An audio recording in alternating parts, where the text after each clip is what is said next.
Very good morning, dear students. In this class, we will see the topic group discussion as a part of soft skills class.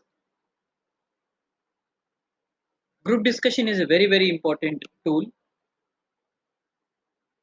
It is used by many companies in their recruitment process as a separate round, and it will not just fetch you a job. It is not just a round in a recruitment model, but this being good at discussing to a group or discussing in a group will help you in attaining higher levels in your career as well. Learning objectives of this class is you will know the nature and significance of a group discussion. You will understand the characteristics of a successful group discussion, and you will be able to identify the areas of evaluation for a successful group discussion. Let us first understand what it is. A group discussion is defined as a form of systematic and purposeful oral process characterized by the formal and structured exchange of views on a particular topic, issue, problem, or a situation for developing information. This is very important for developing information and understanding essentials for decision making and problem solving. So, this line explains that it is a systematic process used in a formal environment in a structured way, discussing a particular topic either to develop information or to understand the topic better so that a decision can be taken or a problem can be solved. So, that is a primary purpose of a group discussion. But for freshers, this, as I told you, is a primary tool used in a recruitment process by many companies. The characteristics of a successful group discussion are it will have a clear objective, means even before a discussion is taken place, every person in the group should understand what is the objective of that discussion, and motivated interaction. A successful group discussion will will be conducted in a very positive environment, and that will have that will expect a motivated participation from every candidate, and there will be a panelist. If this group discussion is conducted as a part of recruitment process, there will be a panelist who will assess each participant whether they are interacting, they are enthusiastic, they are self motivated or not. And next characteristic of a successful group discussion is logical presentation. It is not knowing the information, it is not having the knowledge about a topic, it is you knowing how to present it logically in a structured way. So, logical presentation is another characteristic of a successful group discussion. Fourth is cordial atmosphere. So, a discussion should happen in a friendly, in an opened manner so that even others will be equally interested, equally motivated to add value to the discussion. If the environment is not cordial, then there is every chance that the purpose of the group discussion will not be met. So it is every candidate's responsibility who is participating in the group discussion to maintain cordial atmosphere. Even if it is a interview process, even if it is a recruitment process, please understand there is no winning or losing in a group discussion. So you need not make others nervous. You need not overlap others when they are talking. One who helps to maintain that cordial atmosphere will be selected most of the times. And next characteristic of a successful group discussion is effective communication skills. Here, communication doesn't only refer to language, communication refers to all major ways of communication, like non-verbal, means body language, how you are sitting, how is your posture, how are your gestures, how is your eye contact, how are your head nods. So these come under body language. Then your tone will be assessed. Same word spelled in a different tone will speak a different sense. So tone is very important. And of course, verbal, the words you choose. The main purpose of communication is the receiver should understand what you are trying to say. Just because you are fluent, just because your language is fluent, if receiver is not understanding, then that is not considered as effective communication. So please understand that effective communication is not just with fluent English. It is, we have to come down to the level of listener to make them understand, or we have to raise up to the level of listener based on whom we are speaking to. Next, participation and enthusiasm is another characteristic of a successful group discussion. Only when every candidate is enthusiastic, equally enthusiastic, and everybody is participative, that will make the discussion successful. And then the last primary characteristic of a group discussion is leadership skills. So even when a company is conducting a group discussion, they want to see which candidate is a team player, which candidate is a leader, which candidate is a follower. So people who possess leadership skills will definitely have edge over others. And these are the parameters which a student will be assessed during a selection process or in a regular group discussion also.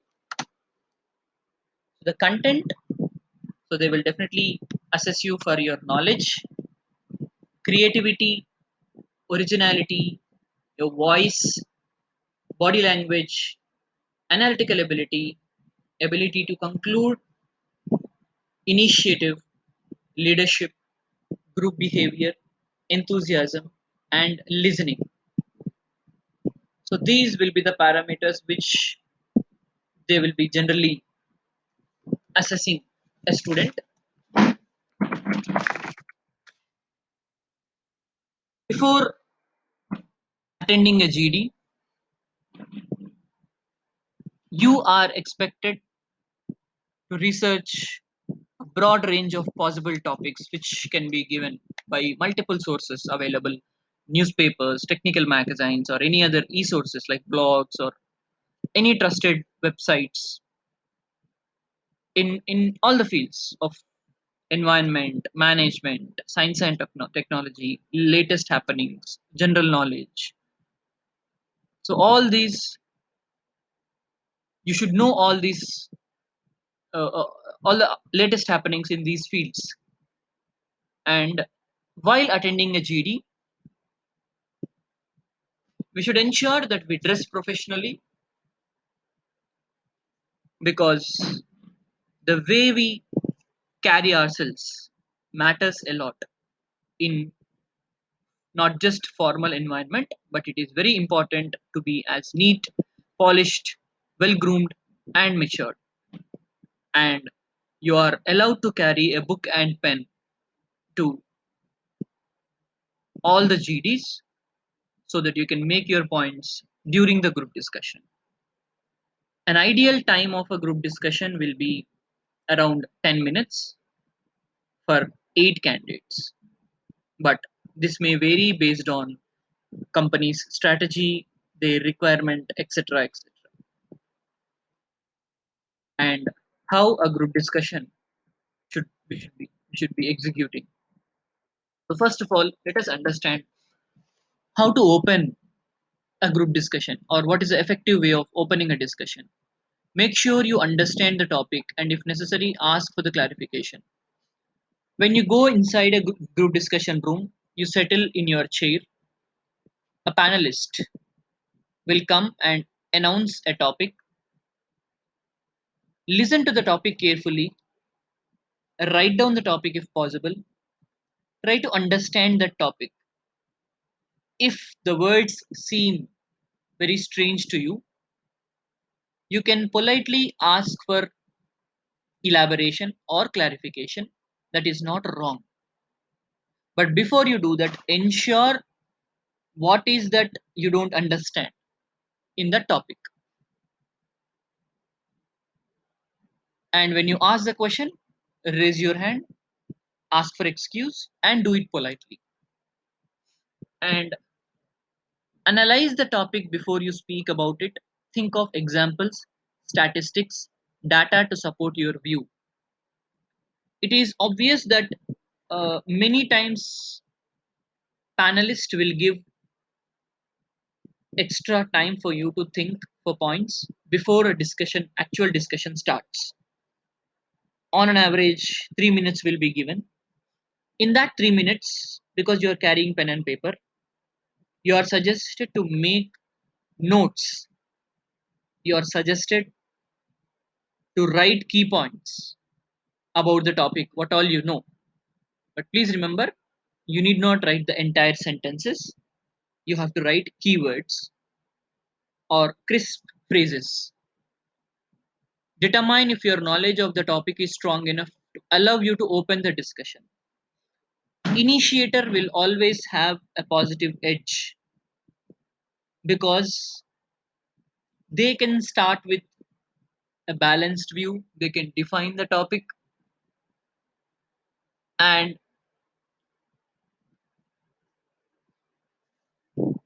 because you speak before anybody does, that will boost your confidence. And even if you want to initiate, it is a very good it should be a strategy. You should know what to speak, what not to speak. An initiator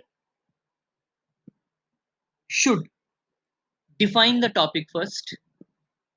There might be someone in a group who don't understand the topic clearly or who still want some more information to understand it better. So a responsibility of an initiator is to define the topic. So accordingly you will plan. And if you are nervous, then you can hold back. Only when you are 100% sure, you can start a discussion. It is not that only initiators will get job, or if you initiate you will guarantee get job. No, that is not the case. It is a double-edged sword. If it is not an effective start, then there is an equal chance that you may be ignored by the panelist because you made a bad start. So ensure that you are not nervous. The knowledge of the topic allows you to speak first, only then initiate. Then different roles a candidate takes in a group discussion. First is initiator. Generally, who speaks first will be called as initiator. Initiator need to wish everyone with respect to time. If it is morning, afternoon, good afternoon, and then start with a balanced view. Here, balanced view means initiator It is not suggestible that initiator will start with straight away with according to me, in my perspective, as per my idea, to the best of my knowledge. No, this becomes your view.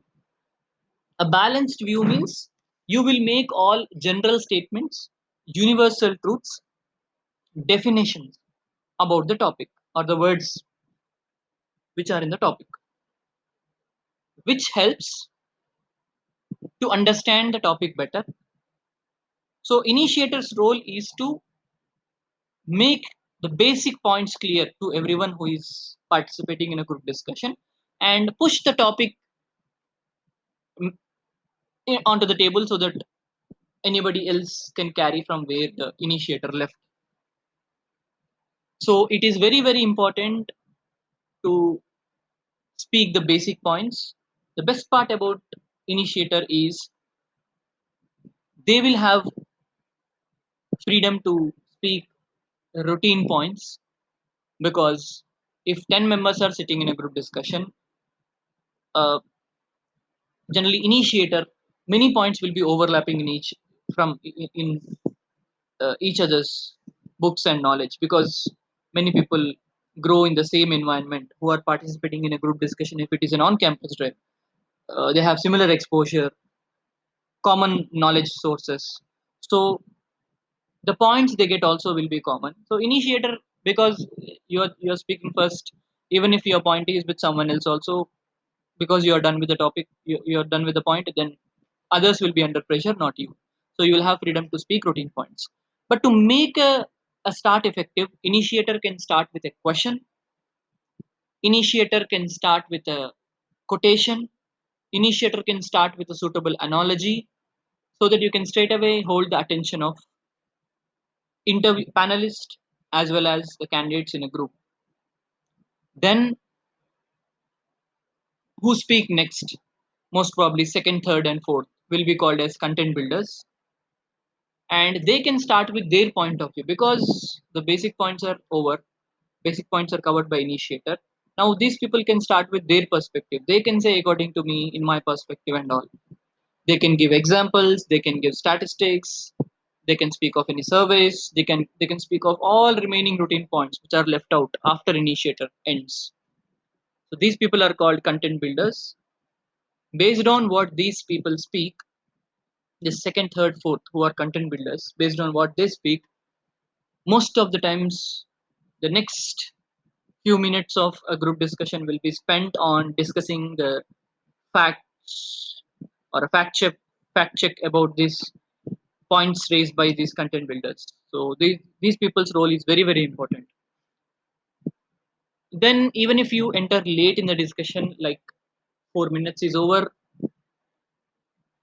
but then already 5 members over, you're the sixth one to enter into discussion.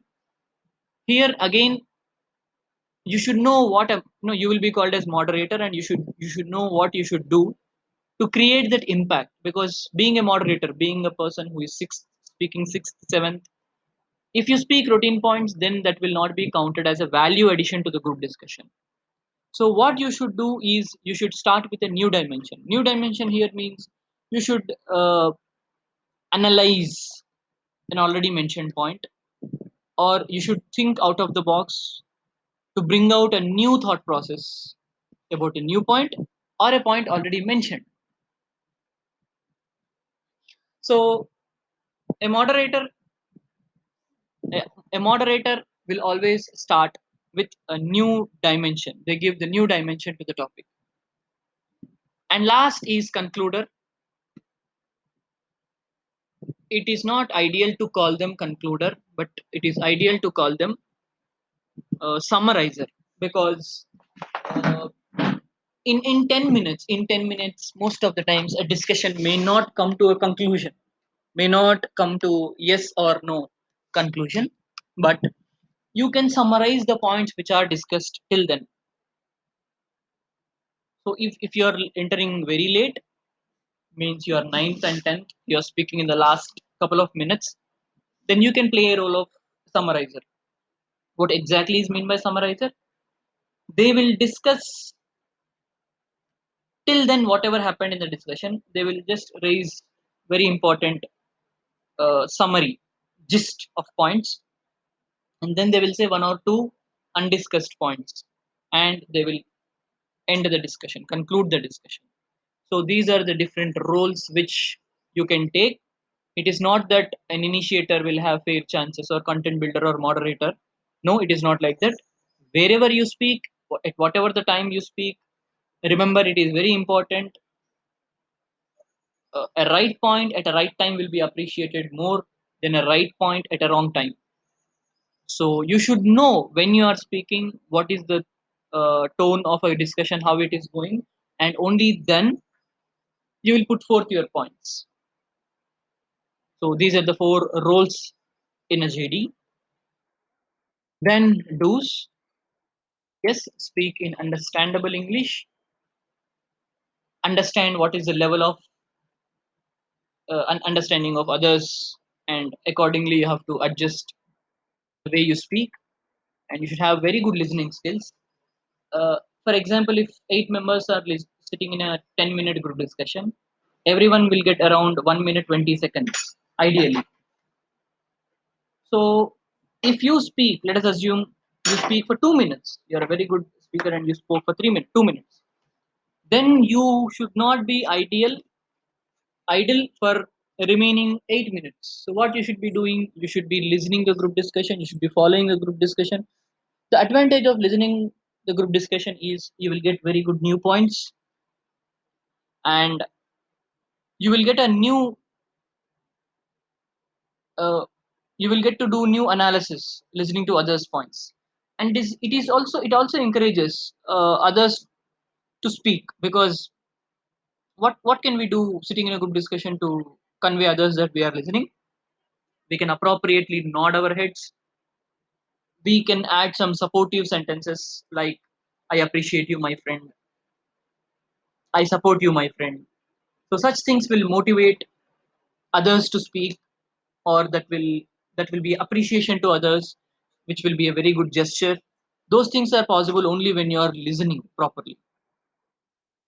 Appreciate others if they quote a good point, and analyze their discussion before you speak. So it is very very important that you analyze, appreciate others if they quote, if they spoke a very good point, and you can also requote them.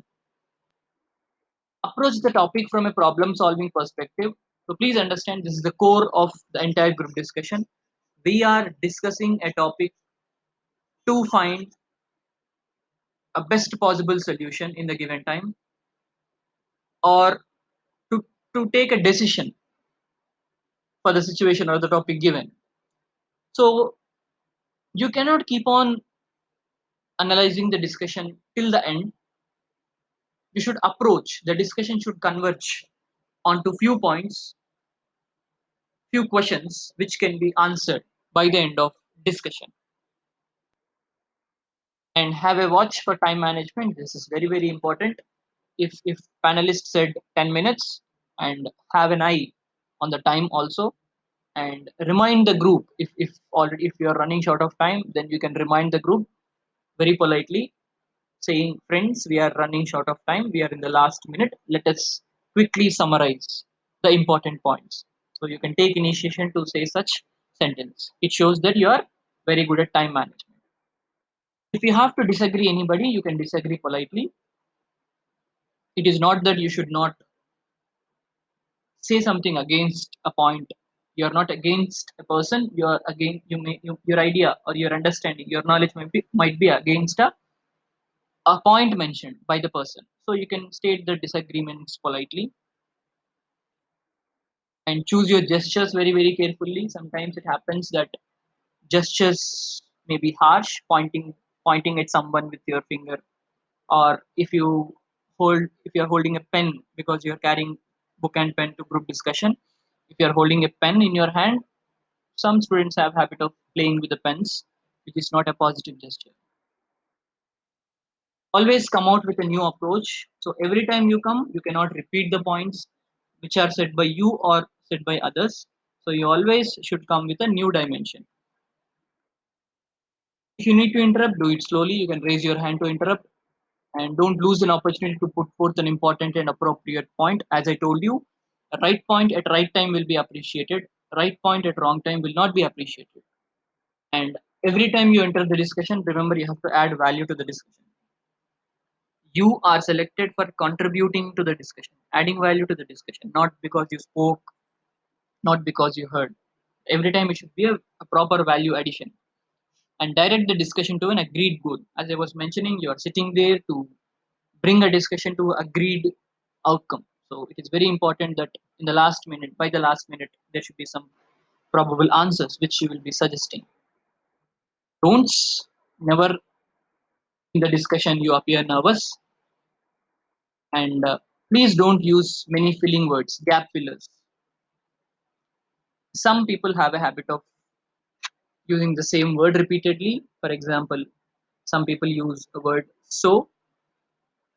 Some people use gap fillers like they may give a pause, a silence, or they may give a sigh, like saying continuously while they speak. So ensure that you don't give a lot of gap fillers because others will take your chance very easily if you are leaving a pause. And don't put all points in what at one attempt. Remember, you have to come into the discussion many times in that 10 minutes. Even if they are short entries, but should come many times. So you need not put all points at in one attempt. Your points may be basic level. Your points will be at facts level. Your points will be at analytical level. So you should know which point you should speak when. And don't display emotions. Nothing is personal in a group discussion. And understand a person who is not emotionally balanced is good at nothing. Even if your knowledge is good, even if your skill is good, if you are not balanced at emotions, you will not be hired. And don't change your view. Uh, this is in 10 minutes, nothing much happens that you change your point of view from one thing to other thing. It is okay if you are confused about taking a stand on one side. For example, for controversial topics, if a topic is given like who are good managers, boys or girls, if you are confused to take a decision, so when you speak, you should tell that you are balanced between two. But if you are clear about one thing, then put forth one thing. One, whether you go with boys as good managers or girls are good as good managers. But you should not very quickly change your point of view unless otherwise a valid discussion happens, a valid points, a valid justification will be given for why you are wrong. Please don't change your point of view. Allow others to complete their point. Please do not overlap them. Don't break your speech. Yes, as I told you, you giving a lot of gaps, others will get in very easily. And don't give unknown facts. If you are not clear about any number, please don't give that number. Some students have a habit of saying, for example, for the topic which I told just now, you cannot say 99% of boys are bad managers, 90% of girls are bad managers. Unless otherwise you have a source, you cannot mention these numbers, facts, figures. So if your intention might be different, when you said 90% of boys, your intention might be most of the boys. But please do not say a number, don't give unknown facts there. Then the types of topics which will be given. So they are categorized into four: factual based, controversial topics, abstract topics, case studies. Our approach for each type of topic will be different, should be different. Factual based topics means they are well known. They are coming from ages like corruption, environment, terrorism, history, constitution, fixed science and technology. So these things come under factual based. Factual based means many people know good number of points about these topics. For example, Swachh Bharat. is given as a topic. Now this is something which we have been hearing since last few years, and everybody is aware of what is Swachh Bharat. So if that such topic is given, then definitely interviewers or panelists will expect you to speak at next level. You cannot just speak about the basic understanding of this topic and you can score points. No, you have to speak of what is the impact of it, what are the after effects of it. You have to speak at analysis level. So that is factual based. Most of the times, companies or interviewers will like giving these topics. Then controversial topics, who are good at, just now I was telling this topic, who are good managers, boys or girls. Reservation should be removed. Something versus something will be a controversial topic. So emotions may creep in for such topics, and people may get personal for such topics. So you should be very, very careful discussing these controversial topics. Then abstract topics. Abstract means intangible, unclear. So you should not just go with the words what you see. You should go with the understanding from those words. Means, for example, water burns more than fire. In this phrase, here you can speak of in what situations or in what instances water burns more. Burns means, it is not in burning sense, it is impact sense. So water burns more than fire. I can speak of tsunami, which will cause more damage. You can speak of any natural calamity caused by water, a drought situation that will cause more damage than fire.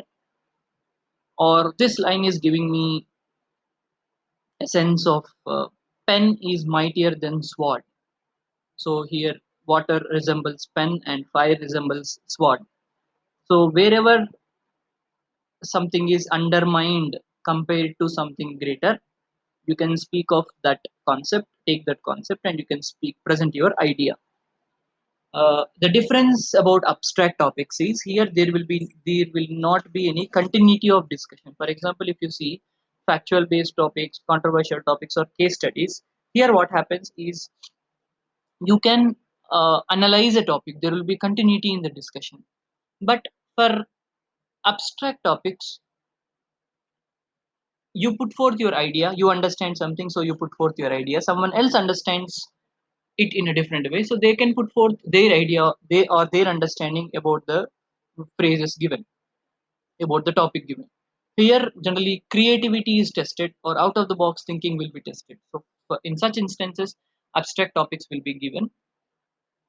Then case studies, so generally these will be avoided.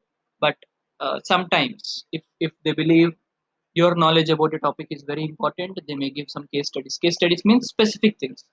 So COVID-19 is a case study, budget 2020 is a case study. So very specific things. Olympics 2016 is a case study. So for such topics you cannot speak any other general things and all. So if you know the topic you will speak, if you don't know the topic you cannot speak. So but generally people avoid giving case studies because uh, every time it is not just a knowledge what they test. Just because they give a tough topic to you and just because you don't speak, will they get their will they meet their purpose? No. They will make it as easy as possible to them, so that you can speak and they can assess you in that 10 minutes or whatever the time given. And at last, closing of a discussion, as I was telling you, don't conclude but summarize. Make sure that everyone should agree the end point. Everyone should agree at the end. Agreeing at the end is in two ways. One is for the summary what you mentioned, and for the time. If someone says, let's say a conclusion statement like, thank you friends for participating in such a wonderful discussion. When someone said this, others cannot again add a new point to it. So everyone should accept that is the end of a discussion. And if possible, shake your hand with everyone before you leave. That will give a very positive sign to the panelists. So this is about the topic. Students, if you have any further doubts, you can contact me at any time. I will be very happy to answer any doubts regarding this group discussion. And I'm more than happy that during this pandemic time, while we did all the virtual classes, we did a proper discussion. So that class itself is a discussion. And for a lot of activities, what we did, we discussed. We rehearsed many times. So all those things also come under a group discussion. So once the college reopens, again we will find the scope to conduct a group discussion live. But before that, I hope these inputs are enough for you to feel confident of participating in a group discussion. Thank you.